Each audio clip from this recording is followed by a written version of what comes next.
did anyone ever think that grocery store mergers were sexy thruples? Can we get a little more drama going on here? Yes, I know that's confusing, but let's back up a little bit. If you've been around for a while, you know that we've been covering the great Kroger Albertsons merger. Now, that merger fell apart due to, lack of better terms, let's just say really crappy decision making here. It started out with Kroger admitting in court that Albertsons wasn't even a competitor. They did not feel that Kroger was even a grocery store. They felt that their biggest competitors were places like Walmart and Amazon.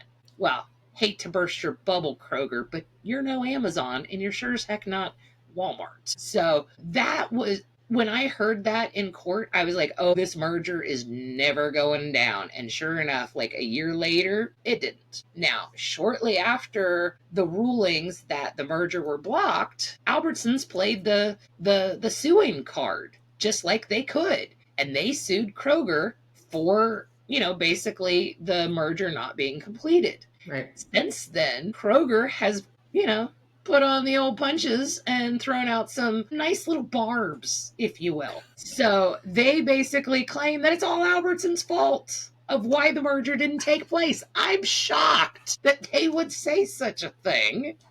And then, sure enough, good old C&S Grocers, the one that was going to go around and pick up all the awful stores left over and take care of those. Well, now C&S has sued Kroger as well for their termination fee for the merger not going through. So now we've entered into a throuple because Kroger is now stating that Albertsons and C&S colluded behind closed doors to basically undermine the whole merger. Now, when you have ginormous companies like this that are coming together to merge into one company, everybody has to kind of be on board and want this from the very beginning, because if they don't want it, they're not going to go through this process. No. And multiple times, Albertsons has said that basically at every step of the way, Kroger chose to make bad decisions rather than just make changes to appease the regulators. And some of those things were, in certain cities where there was multiple stores, Kroger was like, we'll just get rid of all the Albertsons and the Safeway stores. We're going to keep all the Kroger stores. Or the only Kroger stores they were willing to give up were the ones that weren't even doing well. So they weren't even, big money makers. And so, of course, Kroger, they've already got enough drama going on. They just lost their CEO due to possible personal ethics violations. And it kills me that, you've got a company that is almost delusional, like Delulu, if you will. Okay?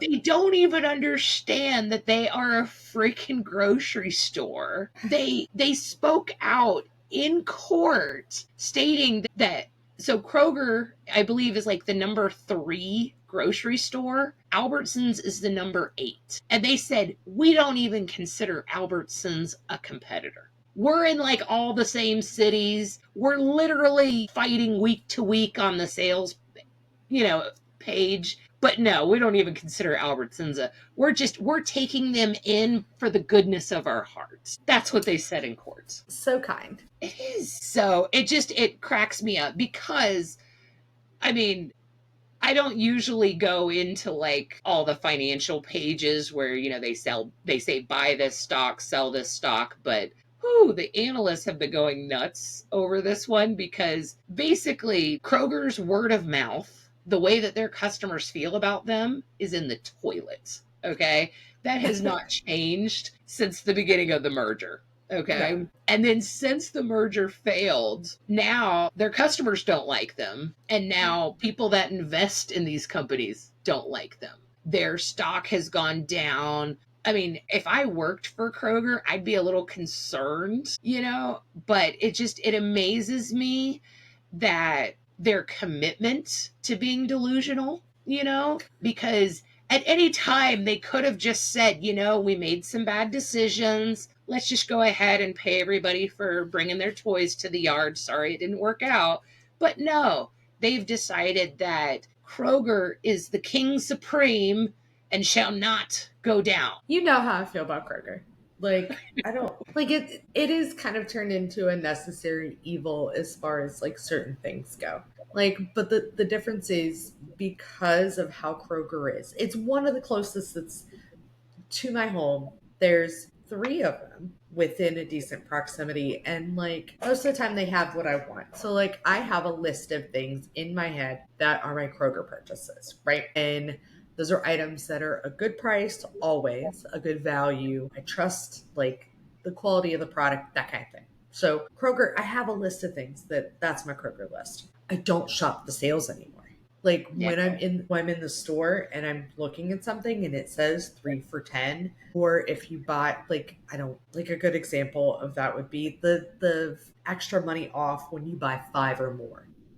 Yeah. That is almost incomprehensible. Like or not comprehensible. There is no comprehending. So There is. like and the employees don't even know. Because I went and I thought I had all the items, but none of it was registering, and they're like, they shrug at me. So they can't help because they don't know what's going on. Yeah. So if like nobody's on the same page. No. And so I mentioned, gosh, last year when we started this, that Kroger should really take this failed merger as a wake up call. Take the time, go back to basics, work on your stores, work on your customer service, work on your customer, earning them back. And yet, once again, they just have chosen to do everything but be a good company. Right. Like, my husband and I have this theory, if you will, about whether or not a restaurant will last longer than a year. Okay. Because you Okay. have three basic things when you go to a restaurant. Okay. You have the food, whether it tastes good, whether it's a good amount, and what it costs. And in most places, as long as you have 2 out of 3 going Yeah. for you, you're going to stick around.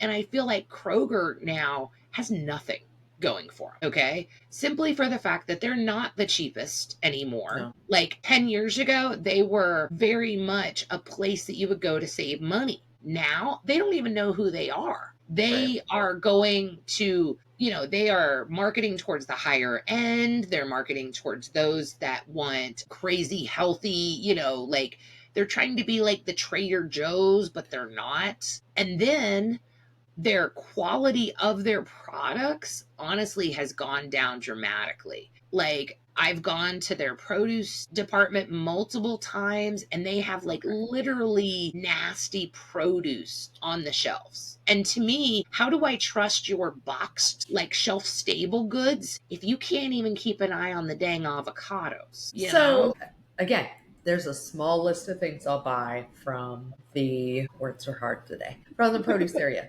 Like bananas are usually solid. I usually get the organic ones because they stay longer. I have better shelf life with those than I do conventional, but that probably has to do with like the ripening chemical that they put on a lot of those items. Here nor there. Like cucumbers, if they're fresh, they stopped carrying the baby carrots that we like, so I don't even buy my baby carrots there anymore. So like it's a handful of things. And then pre-packed salads. They had actually I think they're getting rid of the brand of pre-packed salads that I like, which they're really good, but they're I don't know. It's just there's a freshness that's lacking in some of those areas where they're caught like I used to buy all my cheese there because the Yeah. price of their cheese was good.